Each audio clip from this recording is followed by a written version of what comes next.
नमस्कार, स्वागत आप सभी का राज्यसभा टीवी में। मैं हूं श्याम सुंदर। आज की स्पेशल रिपोर्ट में हम बात करेंगे कानून और संसद की सर्वोच्चता की। संसद के बजट सत्र के पहले हिस्से में कई अहम कानून पास होने थे। सरकार के अलग अलग मंत्रालय पूरी तैयारी के साथ संसद में पहुंचे, लेकिन उसके बावजूद सरकार के लिए इन कानूनों को पास कराना आसान काम नहीं था।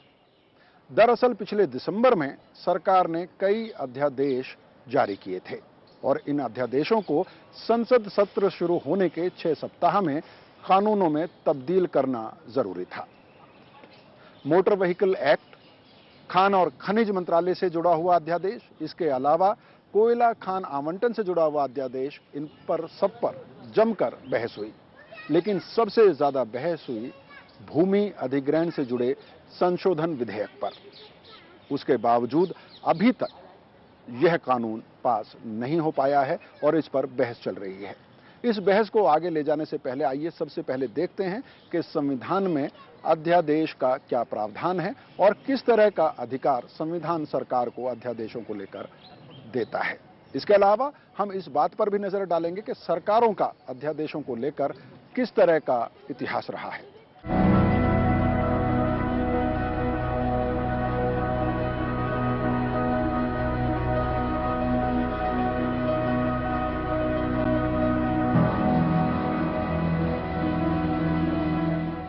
संविधान के अनुच्छेद 123 में प्रावधान है कि अगर संसद का सत्र नहीं चल रहा हो तो विशेष परिस्थितियों में राष्ट्रपति अध्यादेश जारी कर सकते हैं। राष्ट्रपति ऐसा केंद्रीय कैबिनेट की सलाह पर ही करेंगे और अध्यादेश संसद से पारित कानून की तरह ही प्रभावित होगा। Article 123 of the Constitution gives powers to the executive to make legislation, that is promulgating ordinances. But that should be happen only in emergency situations, specifically mentioned in the Constitution itself. संविधान में बेशक व्यवस्था है कि अध्यादेश सिर्फ मजबूरी में ही लाया जाएगा, लेकिन 26 जनवरी 1950 को संविधान लागू होने के बाद से सरकारों ने इस अधिकार का इस्तेमाल शुरू कर दिया। जवाहरलाल नेहरू की सरकार ने संविधान लागू होने के बाद पहले ही साल में 21 अध्यादेश जारी किए। इसके लिए उसे आलोचना झेलनी पड़ी। आलोचना भी सिर्फ विपक्ष से नहीं बल्कि लोकसभा के प्रथम अध्यक्ष जीवी मावलंकर ने की। मावलंकर ने प्रधानमंत्री नेहरू को इस भेजे पत्र में कहा, अध्यादेश गैर लोकतांत्रिक है और ये सिर्फ और सिर्फ बेहद जरूरी या मजबूरी हो तभी जारी किया जाना चाहिए। अगर सरकारों ने अध्यादेशों पर यह परंपरा नहीं अपनाई तो वो अध्यादेश जारी करती रहेंगी और संसद अध्यादेशों पर मोहर लगाने वाली संस्था भर बनकर रह जाएगी। First, from the beginning of the Republic, the first government also started promulgating legislation. At that time, the first speaker, Mavlankar, correctly stated that this approach is inherently undemocratic. And he also added that if it would be continued, then the parliament became a rubber stamp. अध्यादेश पर किसी को ऐतराज नहीं हो सकता। प्रश्न ये है, संसद चल रही है, महत्वपूर्ण नीतिगत मामलों पर संसद खत्म होती है, अगले दिन ही आप अध्यादेश ले आते हैं, तो फिर संसद की प्रासंगिकता क्या रह जाएगी। इसलिए आप संसद की सुपरमेसी जो है उसको खत्म मत करिए, क्योंकि आपके पास बहुमत ना बाहर लोगों का है और ना अंदर राज्यसभा या लोकसभा में आप अपने साथियों की और विपक्ष की सहमति बना पाए हैं। जब आप ऐसा करते हैं तो आप संविधान को तोड़ते मरोड़ते हैं, जो संविधान की स्पिरिट, उसकी आत्मा के विरुद्ध है। जवाहरलाल नेहरू ने मावलंकर की चिट्ठी के जवाब में माना कि अध्यादेश कानून बनाने का सही रास्ता नहीं है। उन्होंने लिखा, हम यानी सरकार अध्यादेश नहीं लाना चाहते थे, हालात से मजबूर होकर ही हमें ऐसा करना पड़ा। नेहरू ने आगे लिखा है, मैं मानता हूं कि संविधान में दिए गए अध्यादेश के अधिकार का दुरुपयोग हो सकता है, लेकिन मैं ये भी मानता हूं कि आखिर संसद को ही ये अधिकार है कि वो ये फैसला करे कि कोई अध्यादेश अधिकार का सही इस्तेमाल करके लाया गया है या फिर अधिकार का दुरुपयोग हुआ है। अध्यादेशों के मामले में सरकारों का रिकॉर्ड देखें तो मोटे तौर पर जिन सरकारों को कमजोर या अस्थिरता के खतरे से घिरा माना गया, उन्होंने अध्यादेशों का सहारा ज्यादा लिया। 1950 से 1964 के बीच नेहरू सरकार ने हर साल औसतन 11 अध्यादेश जारी किए। 1964 से 1966 के बीच गुलजारीलाल नंदा और लाल बहादुर शास्त्री की सरकारों का यह सालाना औसत 2 का रहा। 1971 से 1974 के बीच इंदिरा गांधी सरकार ने हर साल 12 अध्यादेश जारी किए, लेकिन इमरजेंसी में 1975 से 1976 के बीच में 22 से ज्यादा अध्यादेश लाए गए। 1996-97 में एच.डी. देवेगौड़ा के शासनकाल में यह औसत 31 अध्यादेश प्रति वर्ष पहुंच गया, लेकिन अटल बिहारी वाजपेयी सरकार के जमाने में यह औसत घटकर 14 पर आ गया। यूपीए 1 और यूपीए 2 के जमाने में सबसे कम यानी औसतन करीब 5 अध्यादेश हर साल लाए गए। हाल में लोकसभा की स्पीकर सुमित्रा महाजन ने भी सलाह दी कि कानून संसद में ही बने और अध्यादेशों से जहां तक हो सके बचा जाए। ये जरूरी है, सही भी है कि प्रजातंत्र में या प्रजातांत्रिक पद्धति में जब सत्र है, चुनी हुई सरकार है, चुने हुए जनप्रतिनिधि है, तो अध्यादेश जितने कम से कम आए वो अच्छा माना जाता है। तो देश के पहले स्पीकर जीवी मावलंकर से लेकर वर्तमान स्पीकर सुमित्रा महाजन तक सभी ने सरकारों को सलाह दी कि अध्यादेश के अधिकार को इस्तेमाल करने से जहां तक हो सके बचा जाए, लेकिन उसके बावजूद सरकारें अध्यादेश लाती रहीं और मजबूरियां गिनाती रहीं। अध्यादेश लाने की एक बड़ी वजह बताई जाती है कि संसद की बैठकें लगातार कम हुई हैं और संसद में अवरोध बढ़ा है। राज्यों की तरफ अगर नजर डालें तो विधानसभाओं का हाल संसद से भी खराब नजर आता है। आइए एक नजर डालते हैं कि किस तरह से संसद की बैठकें लगातार कम हुई हैं और क्या किए जाने की जरूरत है। संसद और विधानसभाओं की बैठकों की संख्या घटने से विधायी कार्यों के लिए कम समय मिलता है। कई महत्वपूर्ण कानूनों को बिना बहस के पास करना पड़ता है। आम लोगों के हितों से जुड़े कई अहम मुद्दों पर चर्चा नहीं हो पाती है। अगर संसदीय इतिहास पर नजर डालें तो 1952 से 1961 के बीच प्रतिवर्ष लोकसभा की 124 से ज्यादा बैठकें होती थीं, तब राज्यसभा की 90 से ज्यादा बैठकें हर साल होती रहीं। अगले दशक में ये आंकड़ा घटकर लोकसभा के लिए प्रतिवर्ष 116 और राज्यसभा के लिए 98 बैठक रह गया। 1992 से लेकर 2001 के बीच स्थिति और खराब हुई। इस दशक में लोकसभा की बैठकों का औसत 70 दिन प्रतिवर्ष और राज्यसभा का भी 70 दिन ही रहा। 2001 में सभापतियों के सम्मेलन में तय किया गया कि संसद और विधानसभाओं की बैठकों की अवधि बढ़ाई जाए। जरूरत हो तो इस बारे में संविधान संशोधन लाया जाए। संसद की कम से कम 110 बैठकें प्रतिवर्ष हों। बड़े राज्यों में विधानसभाओं की कम से कम 90 बैठकें हर साल हों, जबकि छोटे राज्यों में हर साल 50 बैठकों की न्यूनतम सीमा रेखा रखी जाए। हाल ही में लखनऊ में एक बार फिर विधानसभाओं के सभापतियों का सम्मेलन हुआ और फिर ये चिंता सामने आई कि हमारे विधानसभाओं को, लोकसभा को भी लोग बारीकी से देखने लगे हैं, बात करने लगे हैं। एक बहुत अच्छा परिवर्तन है। तो हमें भी ये देखना पड़ेगा कि सबको लेकर के मैं अच्छे रास्ता कैसे उनको दिखाऊं। स्पीकर्स की बहुत महत्वपूर्ण भूमिका कहीं ना कहीं राजनीति में हो जाती है। संसद और विधानसभाओं में हंगामे और शोरगुल से काफी समय बर्बाद होता है। 2001 में सभापतियों के सम्मेलन में इस समस्या का भी इलाज ढूंढने की कोशिश की गई। कई फैसले हुए, लेकिन अफसोस के उन पर अमल नहीं हुआ। इसी साल सभापतियों के सम्मेलन में फिर समाधान खोजने की कोशिश हुई। क्या ऐसा नियम नहीं हो सकता है कि स्पीकर को क्यों निर्णय देना पड़े? If there is a rule कि जो व्यक्ति वेल में आता है, यह गलत काम वो कर रहा है और उसका निष्कासन होना चाहिए। विधायिका की बैठकों की संख्या बढ़े, इस पर सिद्धांत रूप से तो सभी राजनीतिक दल और सरकारें सहमत नजर आती हैं, लेकिन ठोस पहल कैसे हो यह साफ नहीं है। पार्लियामेंट के जो कामकाज का समय है वो अगर बढ़े और सबकी सहमति बनती है तो हमें लगता है कि इसमें कोई बुराई नहीं है। क्योंकि देखिए, बहुत बड़ा देश है, देश की बहुत बड़ी समस्याएं हैं, सरोकार है, और देश की समस्याओं और सरोकार का निगहबानी और उसका समाधान संसद ही कर सकती है। तो इसलिए जो है वो अगर संसद ज़्यादा समय बैठे, ज़्यादा चर्चा करे, ज़्यादा कानून बनाए, ज़्यादा और मुद्दों पर जो है वो संवेदनशील मुद्दे होते हैं, तमाम लोगों के सरोकार से जुड़े हुए मुद्दे होते हैं, राष्ट्रीय मुद्दे होते हैं, अंतर्राष्ट्रीय मुद्दे होते हैं, सुरक्षा से जुड़े हुए मुद्दे होते हैं, किसानों से जुड़े हुए मुद्दे होते हैं, तो उन सभी पे चर्चा करने का वक्त मिल सकता है और ज़्यादा।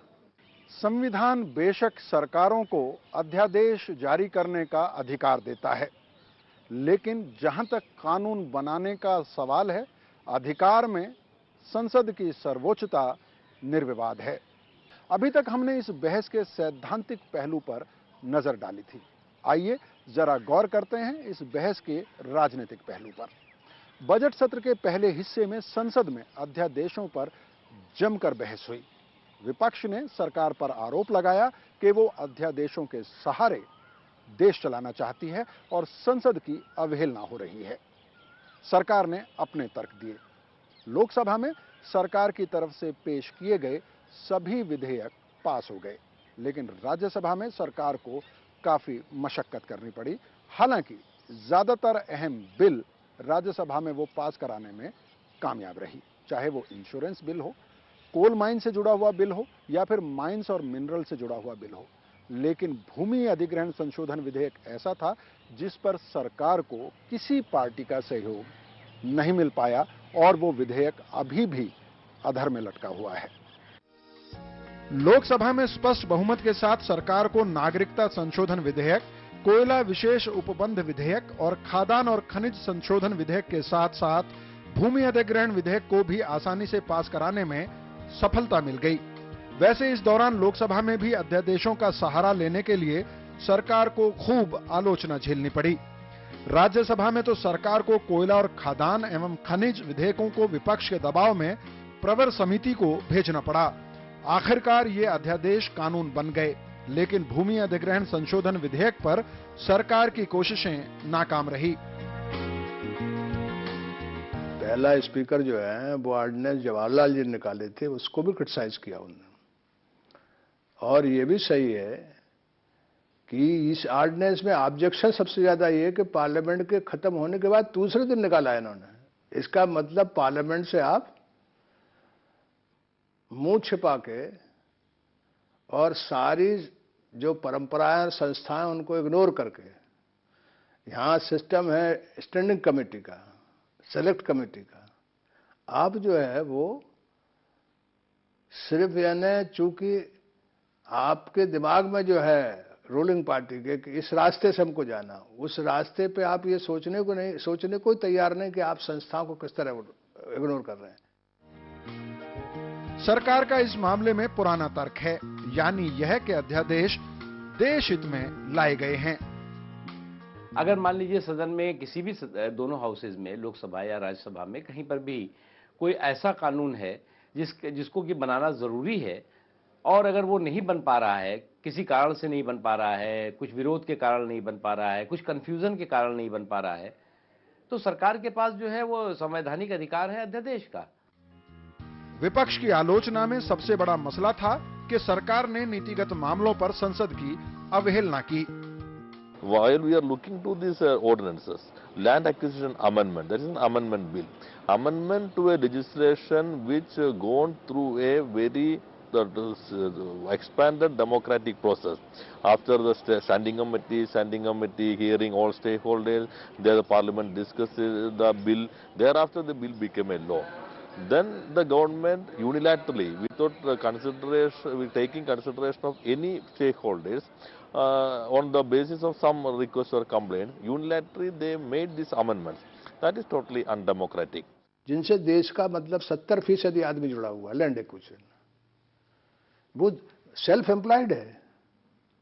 यानी हिंदुस्तान के बाकी लोग तो जो है बोनस भी मांग लेते हैं, सब चीज मांग लेते हैं, जो स्थायी हैं, नौकरी में लगे हुए हैं। लेकिन जो देश का 70% किसान है, जो सेल्फ एम्प्लॉयड है और उसकी जमीन का जो मालिकाना हक है, वो सरकार के कानून बनाकर उसको आप समेट लेंगे। एक मामला। दूसरा, आप इंश्योरेंस का मामला आप कितने जल्दी में पास कर रहे हैं उसको। अच्छा, माइंस एंड मिनरल्स की जरूरत भी नहीं है, लेकिन इसको आप ऑर्डिनेंस से ला रहे हैं। भूमि अधिग्रहण संशोधन अध्यादेश पर सरकार को राष्ट्रपति को भी सफाई देनी पड़ी थी, लेकिन सरकार का कहना है कि अध्यादेश के अलावा उसके पास कोई और चारा नहीं था। अध्यादेश जो है वो सामान्यतः नहीं आना चाहिए, और हम इसमें कंपटीशन में भी नहीं पड़ते कि साहब वो पिछली सरकार ने जो है वो 100 अध्यादेश लाए तो हम 5 लाए तो इसलिए हम बहुत बड़े हो गए और वो छोटे हो गए। अध्यादेश जो है वो जब मजबूरी की बात हम कह रहे हैं, आज हमारे पास राज्यसभा में बहुमत नहीं है। आपने देखा कि किस तरह से बिल फंसाए गए, किस तरह से जो है उसको रोकने की कोशिश हुई, बिना तर्क के कुतर्क दिया जाता रहा। तो ऐसे हालात में देश के विकास, हम जो अध्यादेश लाते हैं वो अपनी सरकार को जो है वो कोई बहुमत हासिल करने के लिए थोड़ी अध्यादेश ला रहे हैं, या सरकार को बचाने के लिए अध्यादेश नहीं ला रहे हैं, या प्रधानमंत्री या मंत्री बनाने के लिए अध्यादेश नहीं ला रहे हैं। हम तो उन विकास के, या तो फिर हम कहिए कि आप चुपचाप हम हाथ में हाथ रख के बैठें और भैया राम भरोसे छोड़ दें, जो होगा होगा, हम सरकार में तो हैं, 5 साल के लिए जनता ने हमें चुन के भेजा है। सरकार का जवाबी आरोप है कि विपक्ष ने राजनीतिक फायदे के लिए अध्यादेशों का विरोध किया। उसके मुताबिक कई गैर भाजपा सरकारों ने भूमि अधिग्रहण कानून में बदलाव की मांग की थी। देखिए, आपको ध्यान होगा कि इसी विज्ञान भवन में जून 2014 में एक कॉन्फ्रेंस होती है। उसमें लगभग सभी राज्यों के प्रतिनिधि, मुख्यमंत्री वगैरह आते हैं, और आने के बाद जो है वो सबकी एक बार एक आम सहमति बनती है कि साहब जो प्रेजेंट भूमि अधिग्रहण कानून है उसमें कई तरह की खामियां हैं, उसकी वजह से कई तरह का जो डेवलपमेंटल एक्टिविटी है वो उसमें रोक लग रही है, और कहीं ना कहीं जो है वो न किसानों के हित में है और न देश के विकास के हित में। ये बात एक आम सहमति के साथ हुई, किसी में इसमें पॉलिटिकल पार्टी की बात नहीं थी, सभी लोगों का ये मत बना। संसद में अवरोध के लिए भी सत्ता विपक्ष को ही जिम्मेदार ठहराता है। इस बात को हम विपक्ष को बार बार समझाते भी हैं, बार बार हम अलग भी बात होती है, हम लोग अलग अलग उनसे बैठ करके भी समझाते हैं कि भैया अगर आपको कोई चीज़ इसमें लगती है कि इसमें संशोधन होना चाहिए, इसमें बदलाव होना चाहिए, तो सदन जो है वो चर्चा के लिए होता है, चुहलबाजी के लिए नहीं होता।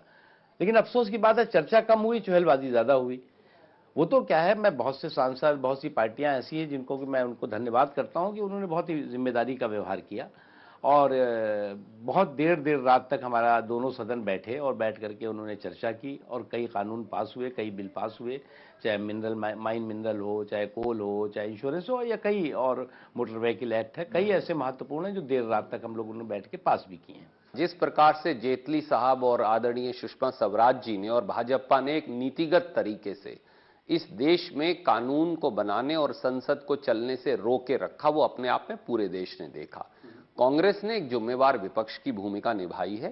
संसद सबसे बड़ा प्रजातंत्र का मंदिर है, अगर हम उसका सम्मान नहीं करेंगे तो फिर संसद है ही क्यों? मगर विपक्ष के अपने तर्क हैं। ये कोई अकेली सरकार आई है ऐसी? सदन जो है वो अपने तरीके से चलता है, उसमें इतने सवाल हैं इस देश की, इतनी समस्याएं इस देश की, उसमें इतने दिन से कानून नहीं बने क्या? अकेले अनोखी सरकार ये आई है ना? देश में आज तक जितना भी पार्लियामेंट्री जो प्रोसीजर है उससे इतने कानून बने हैं, तो गड़बड़ी के चलते कानून कहाँ रुके हैं? संसद में समय की कमी की समस्या से निपटने के लिए स्थायी समितियों की व्यवस्था है। इन समितियों में हर विधेयक पर व्यापक चर्चा होती है। अनुभव के आधार पर स्थायी समिति के प्रयोग को सफल माना गया है।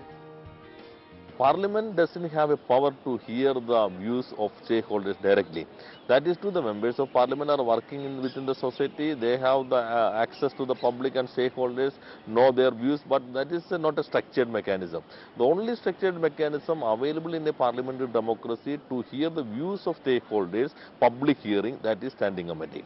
If a bill sent to a standing committee for their reference, then the standing committee normally give advertisement in newspapers, inviting comments or opinion from different sections.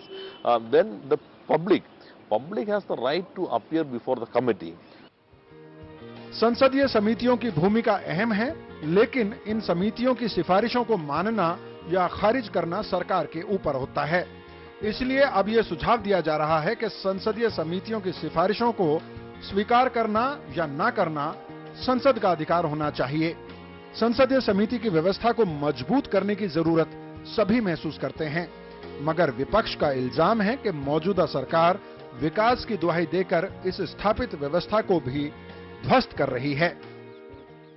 ये पार्लियामेंट की जो एक सबसे तैयार जो कानून लाने वाले, उसके बारे में हर तरह की चर्चा हो जाए, और पार्लियामेंट में जो सत्र कम हुए उसके चलते ये सिस्टम लाए हैं।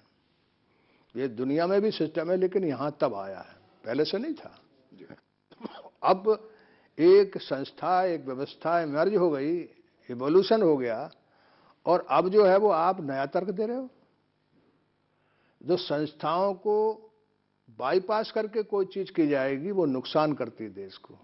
ये स्टैंडिंग कमेटियों की जो कल्पना थी और है आज भी, कि उसमें सभी पक्षों के सदस्य रहते हैं, और कई जो बिल जो लोकसभा या राज्यसभा के सामने आते हैं या विधानसभा, ये दोनों जगह पद्धति साधारण वही है, वो स्टैंडिंग कमेटी को भेजे जाते हैं, क्योंकि ये भी माना गया कि पर्याप्त विचार कमेटी में हो सकता है, एक एक बारीकी से विचार हो सकता है। लोकसभा में आप जानते हो, किसी बिल के लिए हम 4 घंटे दिए तो हमें लगता है हमने बहुत समय दिया।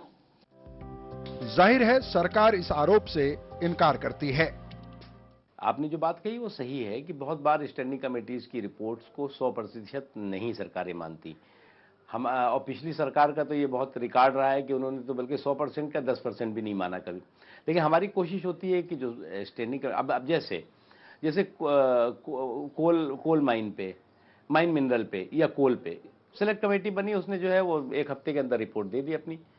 उसमें जो है वो माइन मिनरल में जो है वो 3-4 संशोधन आए थे, वो हमने सरकारी संशोधन बना के पेश कर दिया।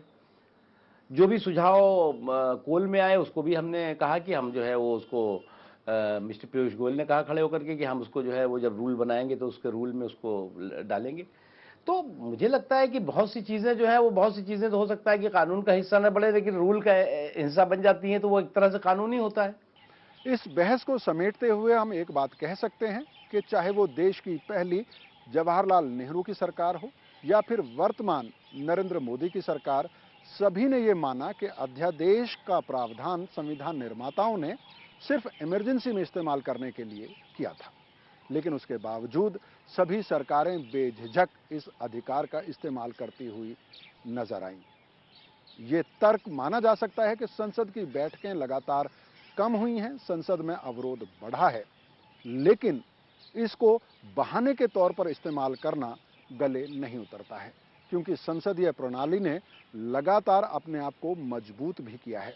संसद ने कई संस्थाओं की स्थापना की, मसलन स्थायी समितियां, प्रवर समितियां और कई ऐसे फोरम पैदा किए गए, वो इवॉल्व हुए और मजबूत हुए, जिनसे व्यापक विचार विमर्श के बाद कानून बनते रहे।